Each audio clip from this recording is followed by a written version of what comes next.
You know what that sound is, don't you, ladies and gentlemen? That's the sound that the webinar is beginning, and it's about the phone. I can hear you. Welcome, everybody. I was just told that they can hear me. Well, that's a good thing. Anyway, I'm so glad you're in the audience. We're going to spend an hour together of your precious time. Thank you for giving it to me. I see some friends in the audience. Thank you for attending. And this is Staying in Front of Your Customers with the Phone. Subtitled, COVID-19 Never Bothered Me. Very important, right? So this is a course that's also AIA approved and NKBA approved. I see architects and designers in the audience, but there's other professionals, healthcare professionals. We'll see who's in the audience shortly. But I want to welcome you and assure you that you'll be getting credit for this course. If you need help getting the credits, just contact us after the webinar. The presentation is protected under the copyright laws. However, if you email me at the end of this presentation, I will be happy to share a PDF of the slides for your study and your edification, in case you want them. Of course, some of you I already know are taking screenshots, which is fine with us. The program is going to discuss how professionals like people in the audience today can get a better understanding of the market in regards to servicing their customers. That was the phone falling down. And you'll gain a better understanding of the different types of phone techniques to keep specialized services forefront to their customers. The phone is really an overlooked tool. We went just through that this morning with an emergency from a client where we buy space for. We exchanged, I think, 17 emails and about 5 phone calls with the sales rep. And what was the result of all of that, besides the misunderstandings from the emails, is that nothing changed. So it was a lot of time, much ado about nothing, as Shakespeare said. And I want to call your attention to this type of usage of the phone instead of email. They're both good techniques. But what we want to do is understand what to use, when to use it, etc. So we're going to review some business basics and why the phone is in strategy and tactics of business, especially in COVID, even though you're coming out of the COVID-19, and there's lots of debates about that. The phone has always remained one of the main tools at your disposal. You saw the rise of Zoom rooms after the COVID hit, and the reason that rose out of sight is because all of a sudden we were locked down, but that's another story. I want you to also in this course discover the power of customer relationships. The word relationship seems to be dying. I don't know why, but the phone makes it easier to do a relationship than an email does. And you're going to need both tactics. You're also going to need personal visits. I talked to a friend of mine, one of my clients, which I'll tell you about in a minute this morning, and it became very apparent why this webinar is important. Because what this webinar really does is review the techniques of listening to your customers. Listening, as you'll hear me say again and again and again and again, is really a lost art.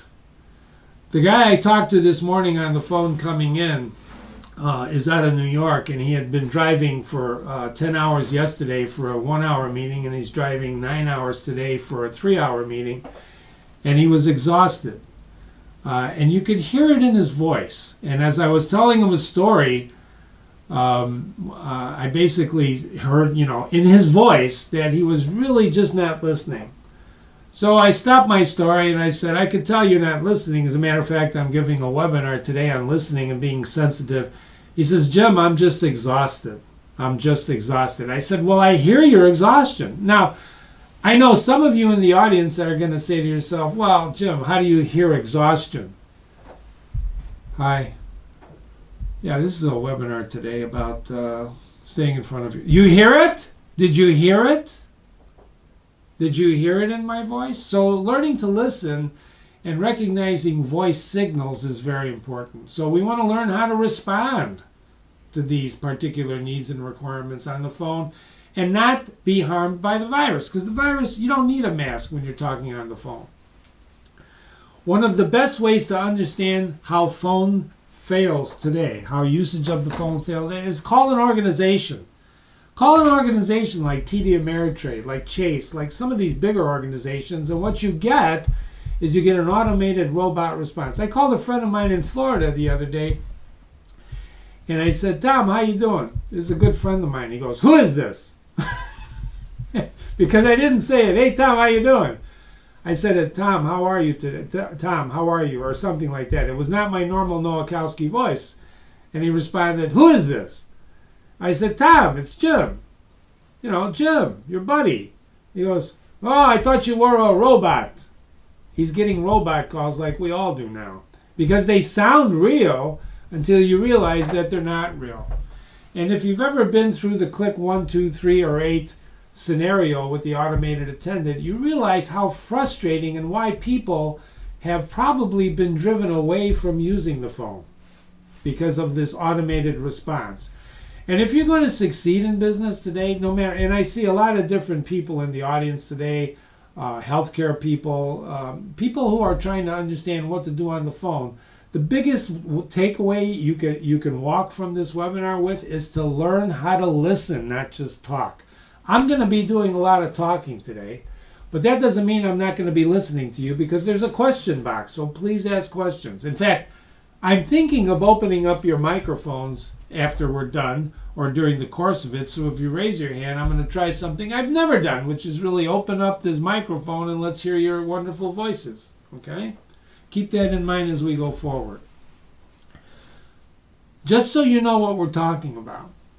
Just so you know, 92% of Americans, according to Pew, have a cell phone. 92%. That's almost 100% penetration. 68% of these are smartphones. Now, I think the number is higher than that since COVID. This research is a little bit old. It's about a year old. But nevertheless, people own phones, right? Some of the people cut their landlines in favor of the cell phone. So the average adult is going to spend 4 hours on these phones. Now you're going to say, well, he's not just talking. Well, I don't know. I'm not Pew Research and I'm not eMarketer. These are fine organizations that produce these, but you can judge by yourself how often you're on the phone, right? Some people I know get up and the first thing they check is their phone. They check their phone. People in the U.S. across all age groups, in fact, check their phone. Don't ask me where the 46 came from. It's Deloitte research. 46 times. I have not kept track of that myself. I don't think anyone in the audience has.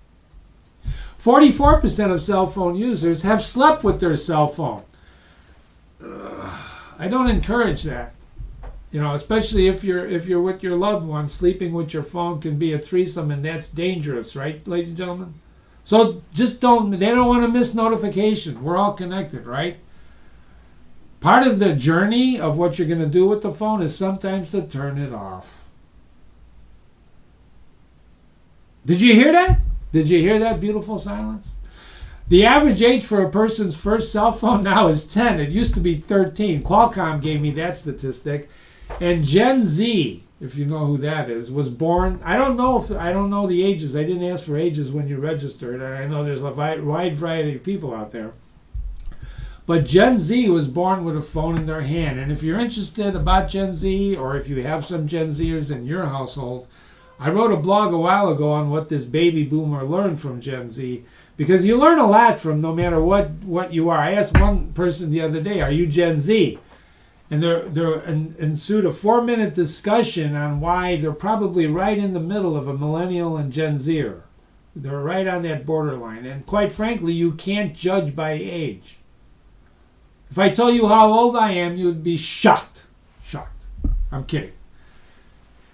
Staying in front of your customer with the phone or some of our other webinars means never forgetting, no matter what you think you're an architect and you do wonderful designs, that's great, but you're in the service business. You think you're a kitchen and bath designer. You think you're a wholesaler, a distributor, a dealer, a retailer. No matter what business you're in, it really doesn't matter. You're in the service business and you're trying to outservice your customers. And ladies and gentlemen, you have to use every technique available to you to do that. You can't wait for people. You have to use every technique to do that. And the phone is one of those techniques. So therefore, you should always be cross-selling and closing and listening for opportunities. Like I said earlier, I'm doing the talking today, but most of my life is spent listening listening to people. When I heard my friend on the phone today being exhausted, we had, again, 5-minute more conversation where we talked about exhaustion. And I was talking about Ernest Hemingway's Farewell to Arms. And how that topic came up was based on what he was doing in pitching a client. It's a long story.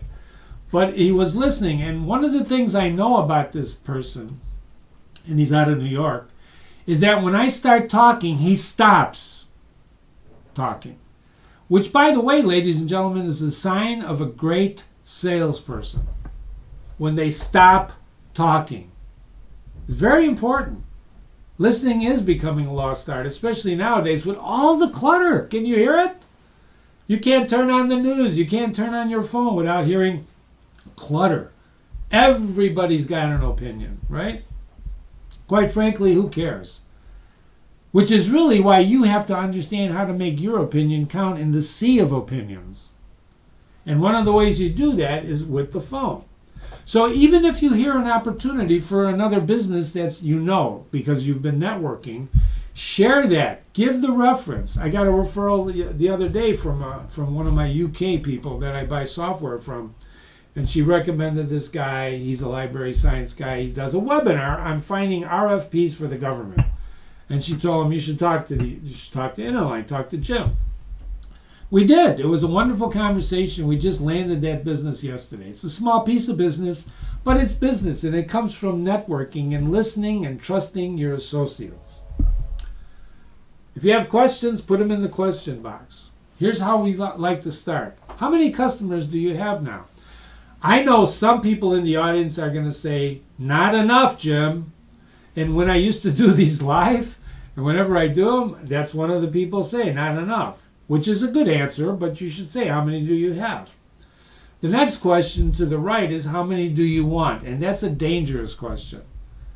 If some people will answer that question and say, as many as I can get. And I think someone out there, if I said, why is that the wrong answer, can type in the question box why that's the wrong answer. Because if you have too many customers and you're a solo practitioner, you're going to lose business. If you're a large customer and you say the same question, as many as I can get, you're still going to lose business because you won't be able to handle it. You're such a big conglomerate, you don't know what the left hand and right hand is doing.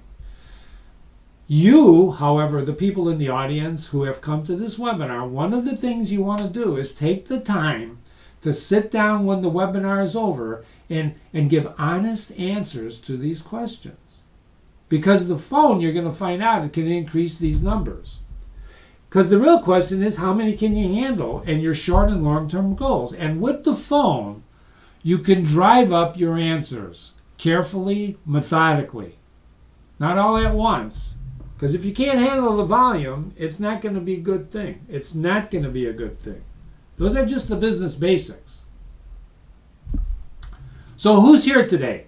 Well, here's the list. I didn't want to give the list of actual people because there's privacy issues, right? But this is a wonderful audience. I really am glad you're sharing the time with me. And I see some of you are actually paying attention. I'm kidding. So welcome. No masks required, right? We don't need masks for this. We're on a webinar. Although I have a mask story I can share with you, but it's rather a dangerous story. But maybe I'll share it with you later if it comes up. Because you don't need a mask in these webinars. You never did. You never really did. Most people think of the phone, they associate it with the dreaded cold call. We all know what that is, right? Cold calls. It's picking up the phone when you never talk to anybody and dialing that number and talking to them. And if I were to do a quick poll, how many in the audience, of the 50 people in the audience or so that are in the audience, are afraid to do that? I would venture to say most people would say they are. There are some in there who have no fear.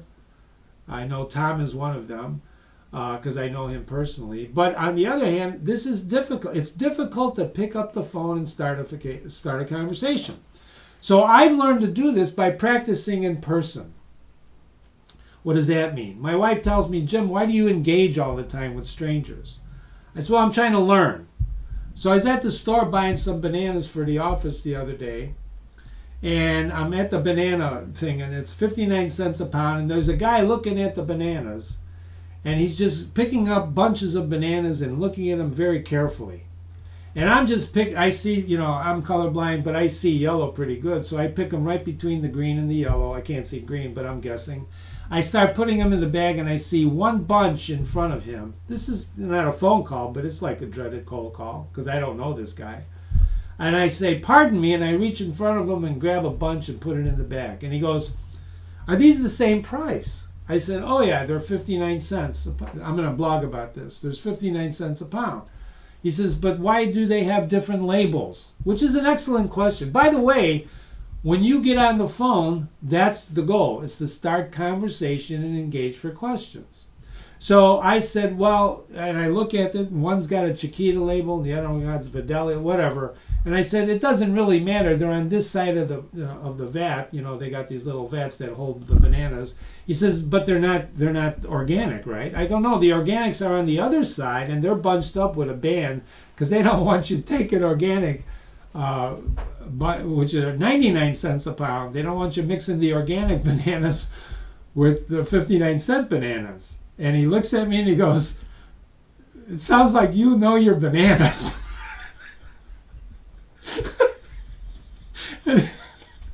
and he smiles and I smile.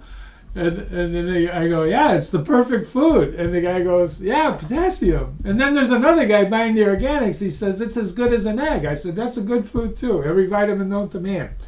Ladies and gentlemen, the dreaded phone call is all about listening and engagement. And the biggest obstacle to this is voicemail, right?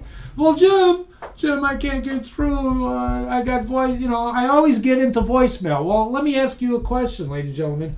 Are you using voicemail to your advantage? How do you leave your messages? Hi, this is Jim Nowakowski. I'm calling you. I just wanted to. Is that how you leave your voicemail? Ladies and gentlemen, I'm standing up when I'm giving this webinar. You're right. You don't know I'm exhausted. I could be as exhausted as my friend in New York, but you don't know that because I'm standing up. I'm jumping around, right? Because when you're listening, there are no visual clues except for your voice. Except for your voice. How do you get an email and get a clue to what the person is feeling? How do you do that? It's impossible. Words are so difficult when they're in print. They always were, which is why we admire people who write novels, because they're able to take language and charge it with meaning. And even if you use capital letters in an email, that doesn't mean anything. But the voice is so expressive, right? They say curiosity kills cats, but it opens the door to relationships. Questions open the door, should I repeat that? To relationships. You should script your calls, but the key to cold calling is to get off the script as soon as possible. Now, how do you do that, Jim? Well, you do that by listening to the person you're talking to and taking the clues he's giving you on what to say next. I will venture to say, I'm going to say this out loud. You may say, well, Jim, how do you know this? Most of you know when people are following a script. Did you ever get a sales call and try to get that person to go off the script? It's so easy. It is so easy to do. And if you get a person and throw him off that script and he can't recover, then you know the person's not listening to you. Then you know. And 9 out of 10 salespeople cold calling, you can throw off that script. It's very easy. Just ask him a question out of the clear blue. I had a guy call me up. He's trying to sell space for one of my clients, right? He's trying to sell digital advertising. And, he's talking about digital advertising, which involves websites, which involves impressions and clicks and all that stuff. Hits, by the way, is how idiots track success. And so he says, blah, blah, blah, blah, blah, and, on websites. You're familiar with, websites, right? And I go, what's a website? And there was this pause. I was listening. And then when he said, you know about website and digital advertising, right? And I said, what's a website? There was this pregnant pause, and then suddenly he busted out laughing. He says, I can't believe you asked that. I said, well, I was just kidding. Of course I know what a website is. And we engaged for 5 minutes. By the way, I didn't buy anything from him even after the third call. But he became an associate, and he's now running up our proposal to his management. Because when people call me to sell me something, my first attitude is really to understand what they're selling and then sell them something back. And that's, if you're going to try to sell somebody who's selling you sell them something, there's no faster way to end that phone call. None. They'll leave you like a hot potato. Overcome your fear and just dial. What are they going to do? Hang up on you? Ladies and gentlemen, I've been hung up by some of the best people in the world. Mark Levine hung up on me. You know who he is. He's a conservative talk show guy, right? I called him one day on the way home from work. He hung up on me. I wear that as a badge of honor. Because when they hang up on me, I call them back and say, I think we were disconnected. Then they hang up on me again, or we engage in a wonderful conversation. Either way, you have to be persistent. What does it take to make a cold call? Be yourself. Just be yourself. Well, Jim, I don't know what my self is. Well, record yourself. Find out who you are. Find out what you have to change. How's your pronunciation? How's your tone? How's your voice? You know, I'm from Chicago. You can tell that, right? The way I pronounce sausage. So I learned how to pronounce sausage. See, I can change my voice anytime I want. I can. I can be very serious. Right? You have to just be yourself. People can say, I learned that as a teacher. You can't fool sophomores in high school. I tried to do that for a year. I was a terrible teacher my first year. Horrible. But the second through the rest of the 10 years I taught, I was a master teacher of underachievers because I learned how to be myself.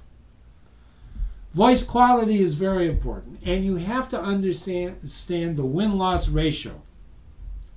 If you've ever been in telemarketing or you know some telemarketers, one of the things they understand is the win-loss ratio. What's that, Jim? That means they understand there's a ratio between the number of calls you make and the number of wins you get. In other words, the number of sales you get. It's true with anything, not just phone calls. The number of presentations you make, the number of pitches you make, the number of RFPs you fill out. There's a win-loss ratio, and you should understand what that is first in order to change it. How many calls do you have to make before you even connect with a person? How many calls after you connect to the person do you have to go through before you actually get a chance to pitch the person? And once you pitch the person, how many calls do you take to follow? These are all relatable statistics, right? And you can't be discouraged because guess what? There is no Babe Ruth in here. Nobody hits 100%, 50%. It's usually 30%, 20%. That's the win-loss ratio, ultimately. And by the way, if you're in B2B like we are, if you're an architect, you're an engineer, you're a distributor, some of these things take a year or 2 years before you close a deal. I wrote a blog on that. Do you pitch one person or the group? It's becoming more and more difficult, isn't it? To get through to the right person, to the decision maker. We had a media outlet the other day claim, we only reach decision makers. And I had one of our media buyers go back and say, what the hell is that? What does that mean, a decision maker? We're all decision makers to a certain amount of degrees. I can get hung up by anybody, right? So what you really want to understand is that win-loss ratio. And you organize yourself and write a script, but get off that script as fast as you can. Have an objective in mind. Like the objective of a phone call, the first dreaded cold call, is not to close the deal. I hope you realize that. You're not going to close the deal with one phone call. If you are, my hat is off to you. You are the Mozart of cold calling, right? Because only geniuses can close deals on first phone calls. It's almost impossible. It's almost impossible. And in fact, you won't close the deal with just a phone call. You might close the deal with the phone call after you've made the pitch and writing, etc., but you're not going to just do it unless you're selling Snuggies. And even if you're selling Snuggies, you're not going to be on the phone. You're going to be on Amazon, right? Project yourself. Jump on stage. Pick up the phone, put the ear pod in, whatever you're using, the headset, and project yourself and pretend you're on stage in front of people talking to a group, not just a person. Be yourself. Gemma, I'm an introvert. Ladies and gentlemen, I'm an introvert. No, I'm an introvert. I see the hands going up. No, I'm an introvert. It's like Spartacus. I'm Spartacus. Practice makes you Michael Jordan. You know how many free throws this guy threw in his heyday? Do you know how many free throws this guy did every single day? That's what you have to do if you're going to become an expert with the phone. You have to make the call. You can't just think about it. You can't just script it. You can't just wonder. You should make the call. Hang around people who make the calls. If you get a guy calling you, soliciting you, and you like the technique, talk to him about the technique. Talk to her about the technique. The one common technique of anybody who calls that will work every single time is trying to help you. If you're trying to help a person with whatever you're selling, that call will be a successful call. Hesitation can kill a deal. That's why you've got to be prepared for anything that happens to you when you're on that phone. Spontaneity. If someone says, it's like when you're a teacher, if they know that you don't know, you're done. You're done. And they know you don't know the minute you walk in the room. Because you cannot fool sophomores in high school. I'm telling you right now. Became the master teacher because once I realized who I was and what I was, and never lost sight of that, that was it. We're done. Let's just boogie or leave the room.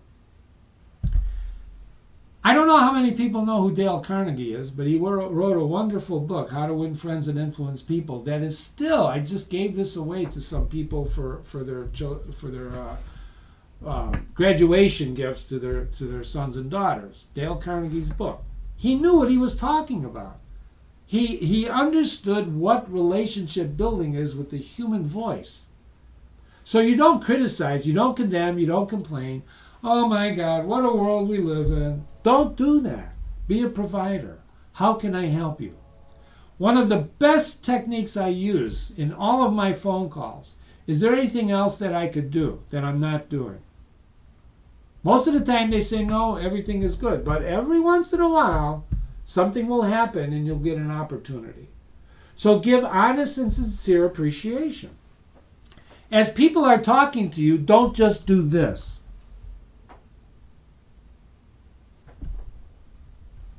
Do you hear that? Don't just do that. You should do things like, I understand. I understand. I get it. Have you been on a Zoom meeting where people's heads do not bob up and down?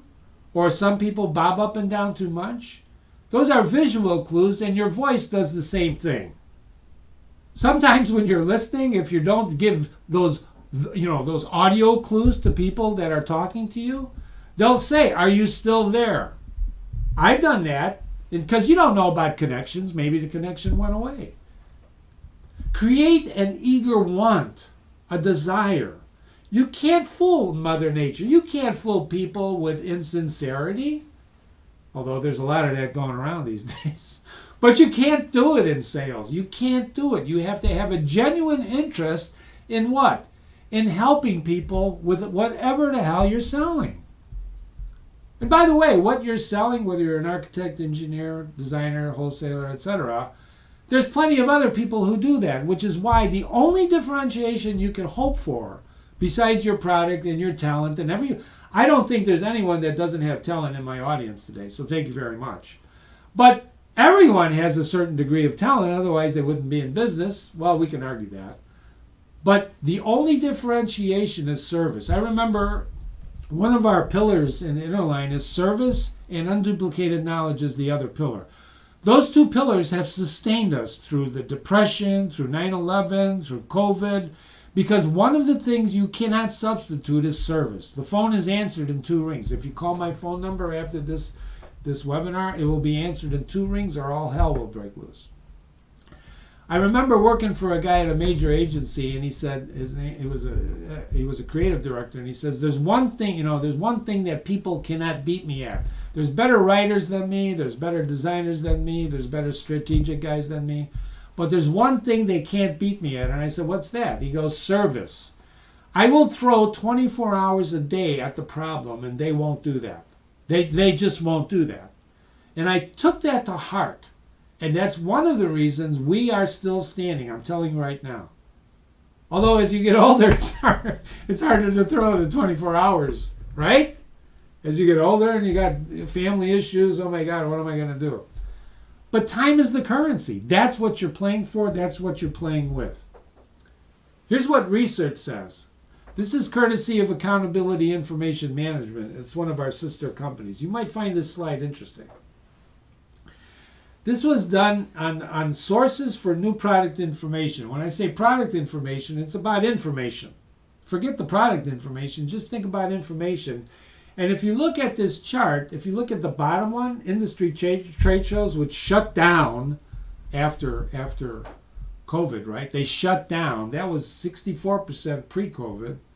But then it shut down to 2%. And right now they're struggling. They're like little people trying to climb the big ladders of life, right? I heard a major trade show just happened. 60,000 people were the usual attendance at this trade show. 40,000 were in an off year.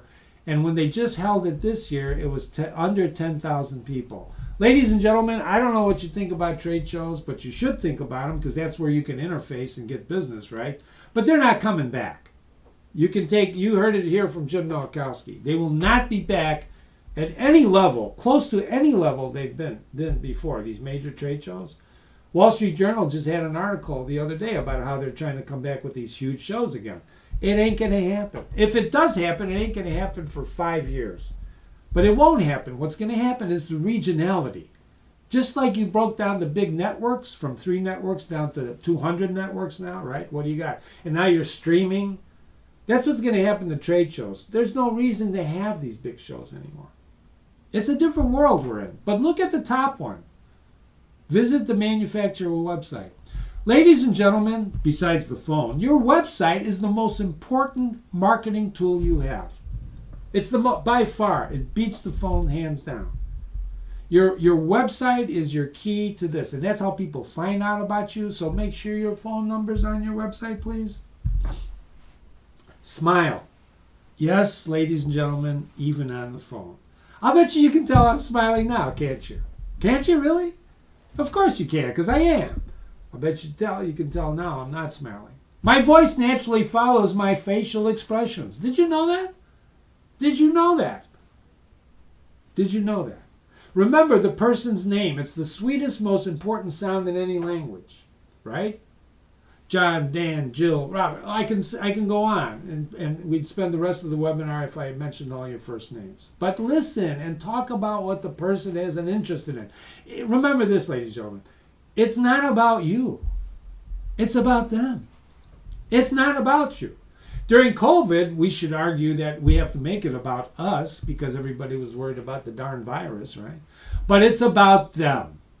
Make that target feel important. Very important. This next slide talks about sensitivity management. Okay? I know everybody in the audience is sensitive. I know everybody in the audience feels a certain amount of feelings. I could break out into song now. Feelings. But I'm not going to do it. Once upon a time in my past, the executive's wife just died. This was a major account for us. We've served them for 20 years before we walked, but this was in the middle of that. This was like at the 12-year mark. We had been working for this company for 12 years. The president was a great friend and advocate of us. We built our business around him, and his wife passes away. I run over there, right? I drive over there. They're right down here, close to where we're at. I go up there. I walk in. He looks at me. I walk because I had carte blanche at that time. I had a badge. I had a desk. I could go wherever I wanted in his $300+ million company. I walk into his office, and he looks at me. And he gets up, and he comes over, and he starts sobbing in my arms. Starts sobbing in my arms. And if you've ever, first of all, if you've ever had a man sobbing in your arms, and he's sobbing, he's not crying, he's sobbing. He's shaking. He's shaking. And I'm trying to comfort him and say, don't. I understand. So then he breaks. He goes behind his desk and sits down there. And everything is quiet, and I just express sympathy. And I say, have you written the obituary? And he goes, no. I said, would you like me to help you? He said, yes. Whip out my pad. I start writing it. The phone rings. The phone rings while I'm starting to write the obituary. He picks up the phone, and this is what happened. Hello? Yeah. Yeah. Yeah. Yeah. Yeah. No, I can't talk to you now. Click. Ladies and gentlemen, that was a call trying to sell him uniforms for his factory. Uniforms. Uniforms! I want to tell you with the first... Yeah. You should have known something was wrong. You should have sensed something. You don't have to be a rocket scientist to know something was wrong. Something was wrong. And you should have said, listen, I can tell you got something on your mind. Let me call you back. What's a good time? Or something like that, right? Or you don't want to say to a stranger, what's wrong, unless he offers you that, right? But something was wrong. That's what I mean by sensitivity management. The human voice is so expressive. I will bet you $1, $10, whatever you want to bet, that you could tell when you're on the phone when someone's not listening to you. Am I right? You can tell it. You can tell when they're doing emails, when they're typing. You can hear the typing sometimes. But if they're doing something else, you can tell they're not listening to you. That's the moment of sensitivity management kicking in and says, look, I know you're busy. Let me call you back. That's what happened this morning to my New York friend. Look, I know you're not listening. Because we're friends, right? I can tell him that. I know you're not listening to me. You're preparing for your call in 20 minutes. He's still driving to the call. Because he told me what he's doing, and you listen to that. You take notes. If you can't take mental notes, write it down. Not in the car. We don't want to cause an accident. But that's what you do, is you listen to people. Because you never know what you're calling into. You never know. What if the guy's wife died? What if the guy's suffering from cancer? What if his son just graduated with honors? He's happy. You can hear the excitement. You could also hear the sadness. So be aware of your surroundings and their surroundings. Don't make phone calls when you just had something bad happen to you. They're going to hear it in your voice unless you can be an actor or an actress. What is the purpose of your phone call? This guy's purpose was to sell uniforms, for Christ's sake. Right? Uniforms. And the guy's going, you can hear it in the president's voice. So what is your goal with the call? What is your goal with that phone call? Is it to establish a relationship? Is it to get an appointment? Is it to get a proposal? Is it to get a pitch? This is hard work. Very difficult work. No one's saying it's easy, but you have to practice at it. Bob Stone gave us 5 things to do on the phone. Bob Stone was the father of direct marketing. Stone and Adler Agency, now defunct or absorbed by some other bigger agency. But he wrote a great book, and he was known as the father of direct marketing. Because phone calls are, in fact, direct marketing, even back then. Pre-call planning. Plan your call. Don't spend hours and hours planning one phone call. Plan your series of calls. Approach the position. Get to the point. Who are you? Why are you bothering me? Right? Who are you? My name is Jim Nowakowski. I'm calling today because blah, blah, blah, blah, blah. Just go right into it. Listen, I was wondering, and you make these calls, and besides, I'm telling you right now, if you can overcome your fear of the dreaded cold call, you will be rewarded with remarkable discoveries. Remarkable discoveries. You know who Jim Mattis is, I think. I was able to track this guy down and find out his mailing address because we did a calendar taking quotes out of his book one year. I was able to track him down with 2 phone calls. We had a client the other day who was having trouble trying to track down, the rep was of no help, and they were trying to track down this case history for the people who bought their product and put them in the campgrounds within the state of Massachusetts, right? The client was beside herself, couldn't do it, didn't where, I don't know where to start, the rep shut her off, they don't know, blah, blah, blah, blah, blah. Now, first of all, if you're a rep and you don't know who bought your product, you should be fired, right? It took 2 phone calls to figure this out. Not only did we get the guy, we got the case history, we got the approval, and we got photographs. 2 phone calls. How did that happen? Research, pre-call planning, and get to the point. Started with an email, got him on the phone, and nailed it.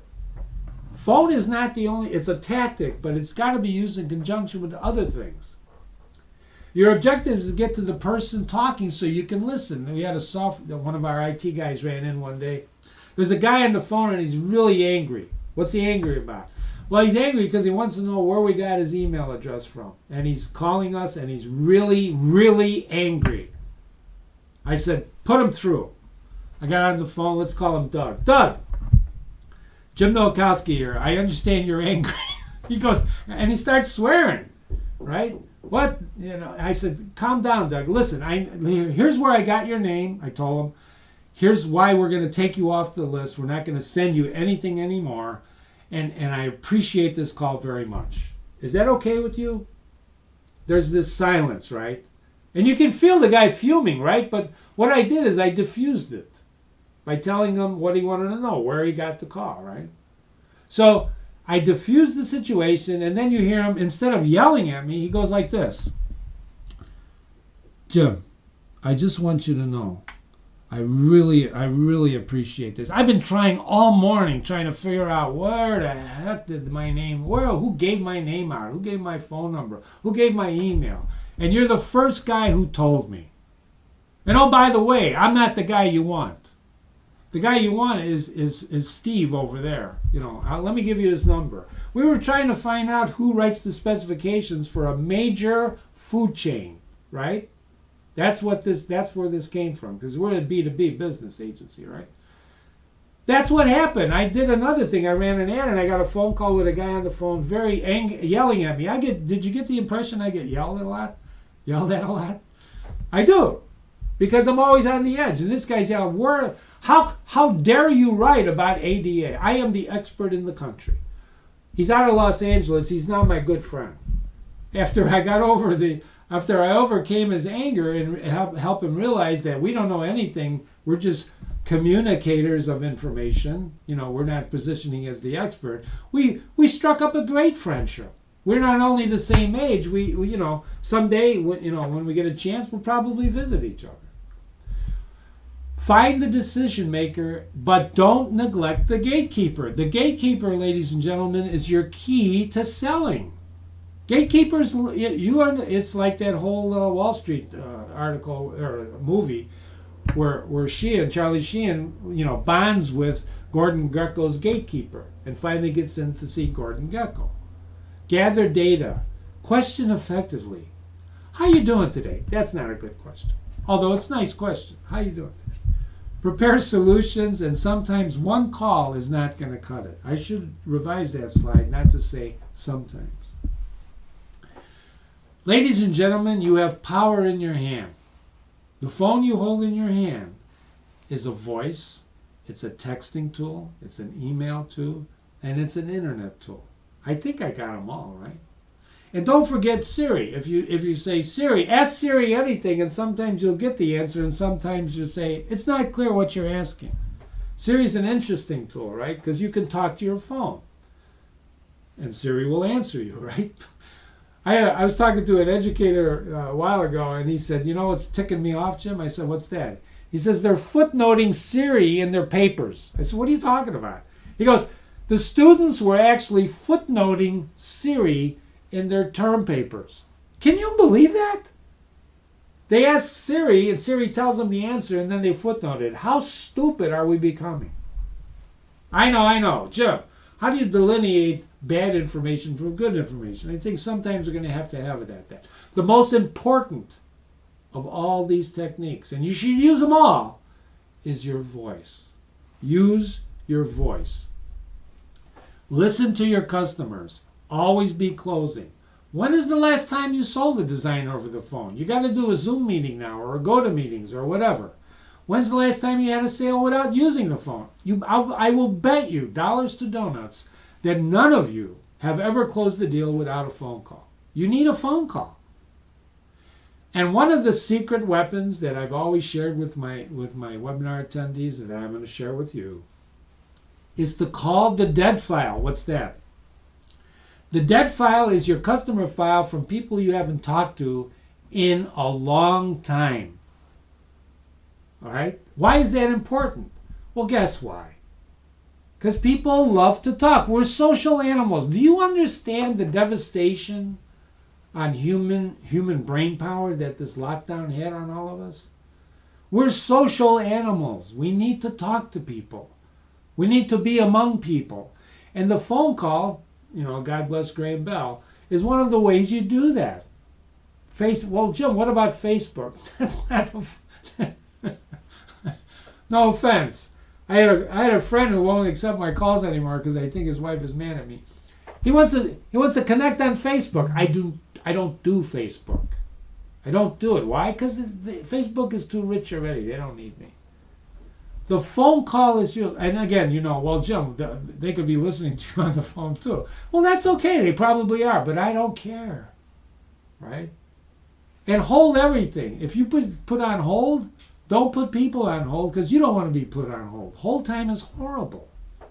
And never forget to leave a contact number. Do it twice. Clearly. 847-358-4848. 847. Because if they're writing it down, they're not going to. You don't want them to rewind the call, right? Or would you repeat that? People make judgments based on your speaking voice, and they form opinions and make judgment about us in the first 60 seconds that they see you and they hear you.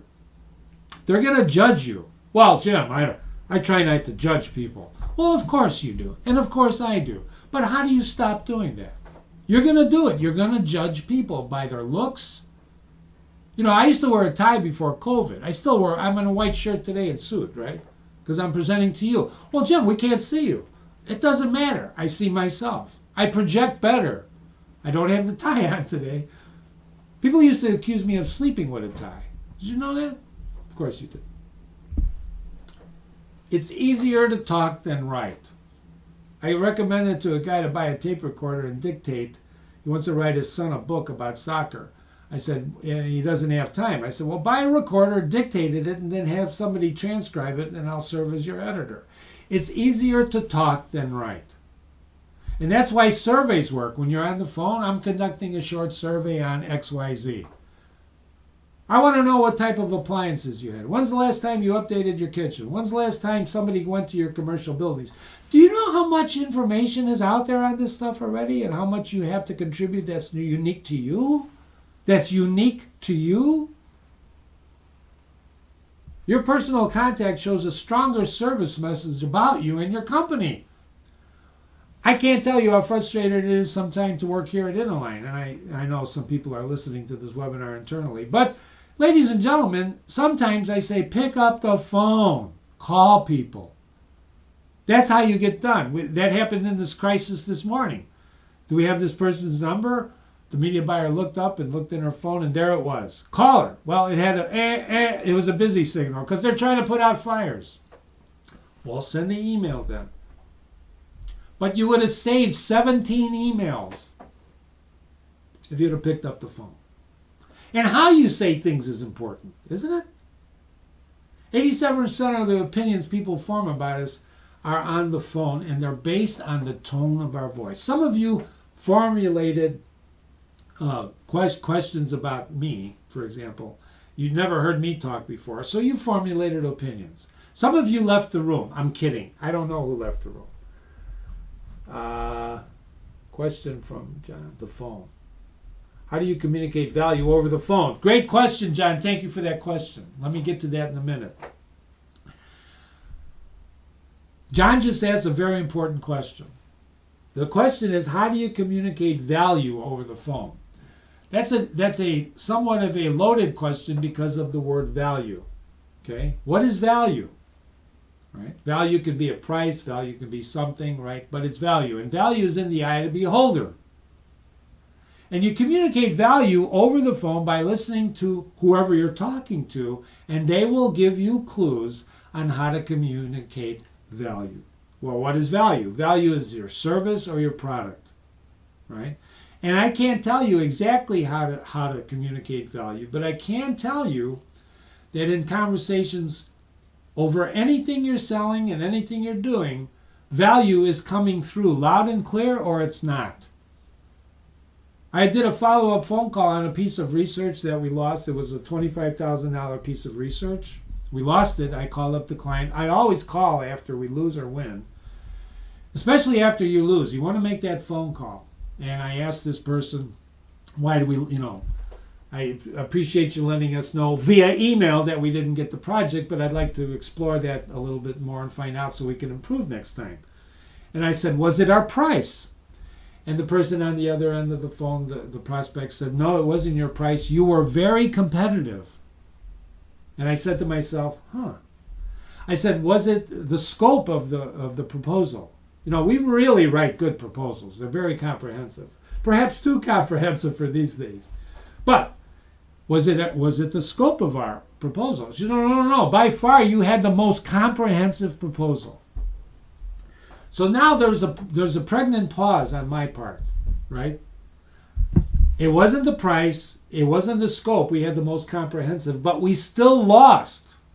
So I said, Ann, I'm just curious. We were competitive. We had the most comprehensive. Where did we drop the ball? This is a direct quote. I'll never forget it. That's why I'm sharing it with you. We wanted something more superficial. I said, you just made my morning. Thank you so much. Keep us in mind for the next project. Really, we'd really love to work with you. Thank you very much. Hung up the phone, and I jumped for joy. Why? Because we don't do superficial. I mean, nowadays we'll do anything, including superficial. I'm kidding. I'm not kidding. But one of the things that I learned from that call is that basically you never know why you're going to lose, but the phone will tell you why you lose. The phone will be, I learned this when I used to be a collector for Alden's. They're no longer in business. But I used to call the state of Ohio and talk to people and try to get them to pay their bills. I was a bill collector. Yes, ladies and gentlemen. A bill collector before I became a teacher. And I learned so much in just listening to people. Right? And you can tell that's where the phone became very important. John, I hope I answered your question. Thank you for the question. 13% of their opinion of you is based on the actual words you use. If I were to talk to you about the juxtaposition of the... if I start using language that is not common everyday language, I'm going to lose most of you. People can hear your personality and mannerisms, so follow-up calls constantly. Constantly. Talk to people. Make 10 calls a day, 20 calls a day. Not all leads are the same, and not all calls are the same. Everybody in your audience, your prospects, your customers are individuals with different requirements. So the call offers you something different in each phone call. It's a remarkable experience. I have never made a phone call. This is a bold statement, but it's true. I have never made a phone call without learning something, without walking away with knowledge. And that accumulated knowledge prepares you for anything you meet over the phone. Anything. And answering is just as important. So everybody responds to their needs and requirements. They call for this. So you have to treat them individually. You have to really look at them as individuals. So, ladies and gentlemen, use it or lose it, right? Use that phone or lose your ability. So do you have any questions? Let me pause for a minute and take a shot of espresso because I've been drinking coffee all morning. Can you tell? Questions? They're not coming in hot and heavy.